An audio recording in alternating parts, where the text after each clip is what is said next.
Calaroga Shark Media.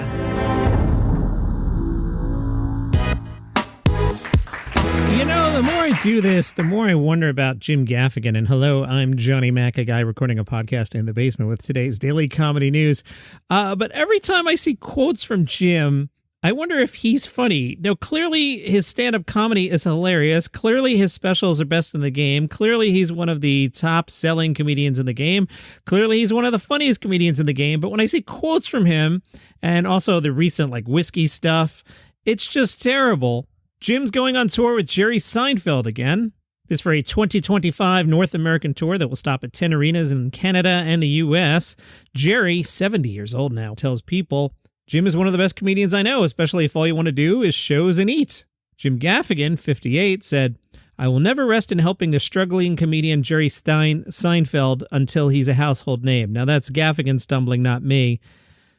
I mean, the Steinfeld thing, what are you, my mom in 1990? Stop. Horrible. Jim Gaffigan is going to host the Al Smith dinner, even though Kamala Harris has bailed, as if he was not going to do this. The Al Smith dinner is a white tie benefit for Catholic charities in New York City where Jim lives, as if Jim was going to bail on the Catholics in New York. He's Jim Gaffigan. He performed for the Pope.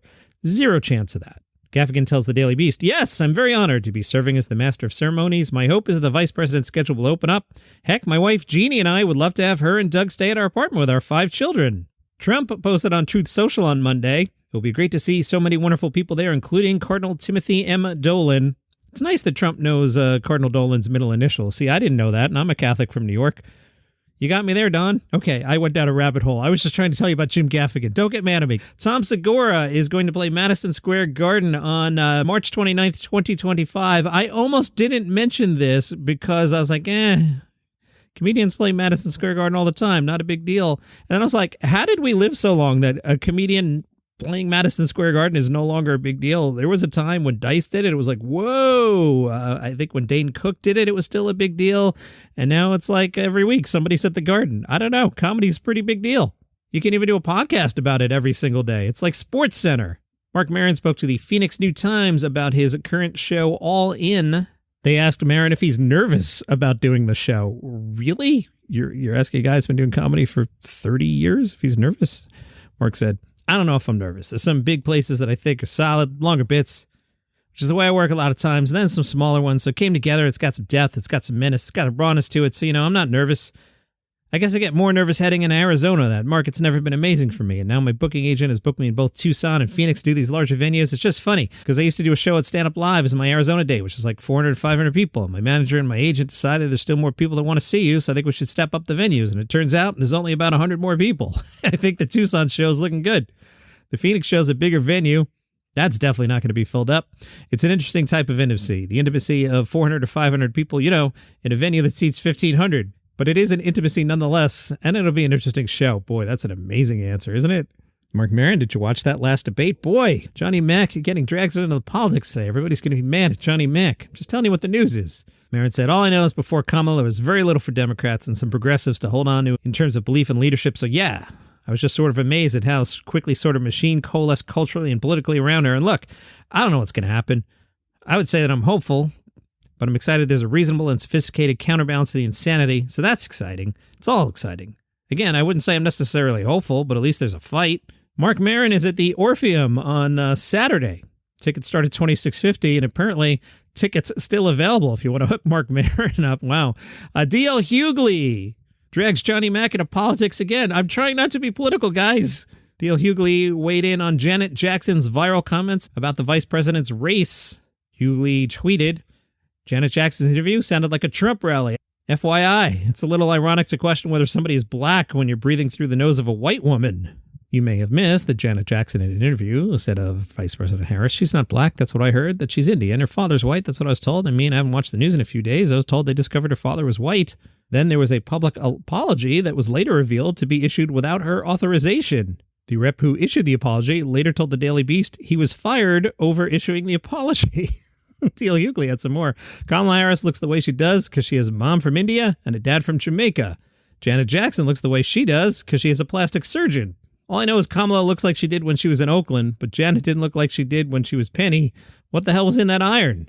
Janet Jackson played Penny Gordon Woods on the 1970 sitcom Good Times for younger listeners. Representatives of DL said he had nothing to say about his comments beyond what he's posted.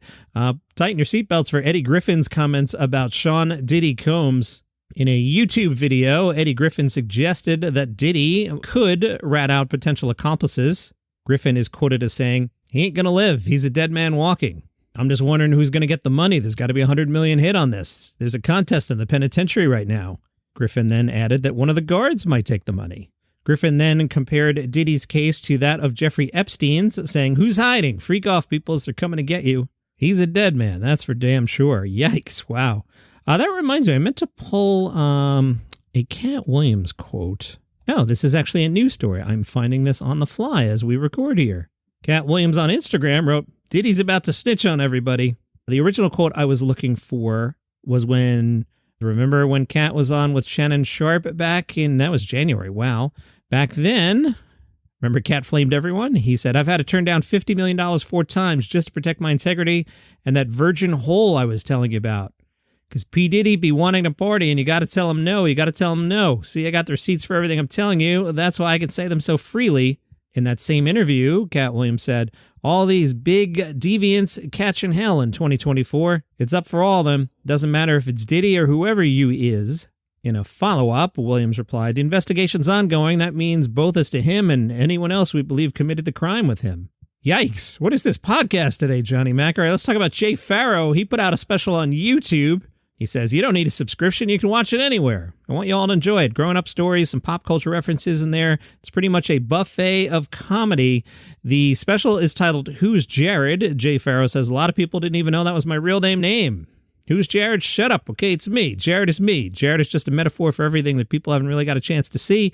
You can just expect the tumultuous trial of life that I've been going on in this past decade." CBS, they put out a podcast called 60 Minutes Second Look, and they've been releasing interviews Leslie Stahl conducted in 2004 with Lorne Michaels. Do you like Saturday Night Live? Well, good, because we're going to talk about it every day for the next 9 months. Oh my goodness, the amount of Lorne Michaels stuff this week. But CBS went and dusted this one off from 2004. They only released 3 minutes of the interview back 20 years ago, but now the full thing, or a lot of it, is out. I haven't listened to it yet. I have downloaded it. At one point, 20 years ago, Leslie Stahl asked Lorne if he was, as she's heard, aloof and sometimes tyrannical. Lorne says definitely he's aloof, but as for the latter, tyrannical I can't respond to because I'd have to have a big outburst or be tyrannical to either prove or disprove it. Leslie talked to some of the cast members and asked Daryl Hammond, "Are you guys afraid to talk about Lorne on 60 Minutes? Hammond said, "He never talks to me. I never really talk to him, hardly at all. I mean, he hands down notes to me. I've always felt it was a good boss-employee relationship. What he does for me is when I get ready to do a cold open, he shakes my hand, and that's some kind of strange communication between us, as if he's saying, I'm really expecting you to do this. And I sort of say, I will. I'm going to do it." 60 Minutes producer Denise Setta, who produced the 2004 segment, was interviewed for the new podcast. She recalls Leslie's time with Lorne Michaels growing awkward as she began probing him about SNL's original cast and the drug culture at the show. Michaels said, "There was a period which ended abruptly for me when original cast member John Belushi died of an overdose, but there was something, a value system that was much more fraternal in the sense of whatever gets you through the night or who might have judged what somebody else does as long as people show up on time, can do their job, whatever. Clearly a bogus value system and it didn't work. And I think people felt that people's privacy and what they did was their own thing."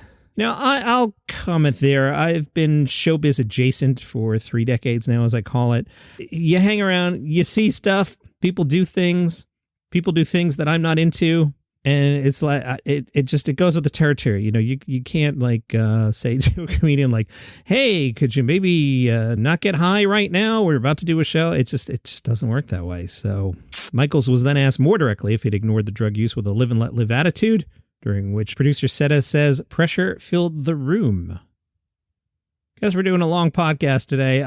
Let's see. In the Hollywood Reporter, they asked Lorne Michaels, "I heard you say that Republicans are easier on the show than Democrats, in that Democrats tend to take it more personally. Is that the case?" Lorne said, "Yes, and it's not personal in the sense of an attack. It's just you did say that and you did do this, so you were thinking it would be rude for us to comment on it? That's what we do. We're going to do it again." Hollywood Reporter, "In the past, you've said whoever's in power, the show is against. Has that remained the case in recent years? Bowen Yang, for instance, was vocal when Nikki Haley stopped by. And on the night Trump won in 2016, it almost sounded like you were presiding over a funeral backstage. Lauren said, yeah, no, I think there's less of that happening now. I think that people began to believe that their authentic self was who they were online, and so they had to stay true to their beliefs, which is a great thing to do. It really is.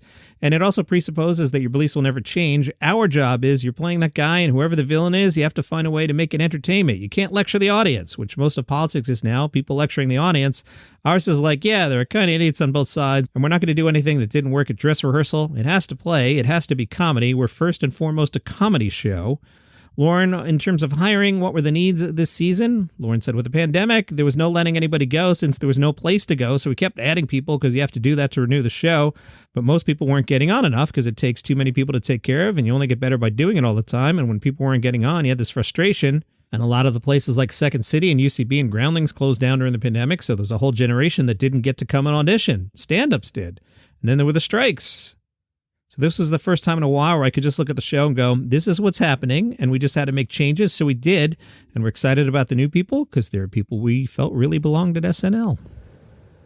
Dan St. Germain and Sean Donnelly have teamed up for a new podcast, their second. The previous one was called My Dumb Friends. This one is called Burbs Bros. In Burbs Bros, Dan St. Germain and Sean Donnelly take listeners on a trip farther than beyond the block as they cover the wildest, weirdest, and most hilarious suburban stories you've ever heard. Get ready to gasp and question everything about your cul-de-sac. The podcast is out now. Rachel Feinstein and Ian Fidance on some of the earlier episodes. Sam B's got a new podcast. She's in the category of what I said about Tim Dillon the other day. Talented, but nobody knows what to do with her. She's going to co-host a podcast for the Daily Beast with Joanna Coles, the Chief Creative and Content Officer of the Daily Beast. Yeah, okay. Sam tweeted, friends, I have some news. I'm teaming up with my BBF, best British friend, Joanna Coles, for the new The Daily Beast podcast. In the weekly show, B and Coles will navigate the latest in politics, pop culture, and everything in between. Rule of 3. It will be like the best dinner party you've ever been to, just without any food. Max, HBO Max, HBO Max, has greenlit a 4-episode game show based on Friends. It is titled Fast Friends. Fast Friends will put players in recreations of the sitcom's iconic sets, from racing through Rachel and Monica's apartment to darting across Joey and Chandler's bachelor pad and grabbing a coffee at Central Perk. Fans will relive their favorite moments while being put to the test with trivia, puzzles, and games that will keep even the most diehard Friends fans on their toes. The quickest team will win the title of Ultimate Friends Fan. Yeah, all right. And Variety, they gave a savage review to Ellen's comedy special. Variety writes, for your approval, the new special with Ellen begins with a kind of run-through of DeGeneres' long career. We open with a shot of DeGeneres in her dressing room, smiling wistfully as she looks into the mirror and sees overlaying herself a projected memory of her first appearance on Johnny Carson's The Tonight Show. She smiles slightly at the recollection, then gets up to walk down the hallway toward the stage, seeing in monitors as she walks past clips from her 90s sitcom, including her characters coming out as a lesbian. She walks up a staircase with each individual rung, emblazoned with a headline about that sitcom's 98 cancellation, and hears voices like Barbara Walters and Diane Sawyers describing the controversy, breathing a heavy sigh as she reaches the top of the staircase. DeGeneres breaks into a brave smile as Dory, her Finding Nemo character projected behind her, instructs her to just keep swimming.